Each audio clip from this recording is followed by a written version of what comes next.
लगाना टिकली काळी काळी ए हिरोणी कत तू चाली खेते मजारी की पाणी नजारी खरो खरो केद काही जपाल रात उजागरी निंद बी लागेनी वेग चुपगली म्हातार लारणी ए मारो साज आखी वरन तो न जा दे करी दे करी दे करी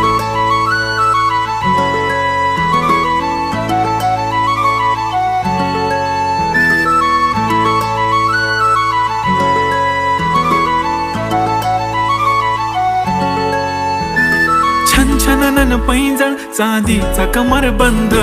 खनखनन बागड्यांचा हिरवा पिवळा रंग लावणी केसात गजरा पांढरा आणि शुभ्र दिसते इतकी सुंदर कोणीही होईन दंग काळी बिंदी काळी कुर्ती घालून आली ती बोलली अहो भेटाना नदीच्या काठीशी होले होले आली ती माझ्या पाठीशी बोलली अहो भेटाना नदीच्या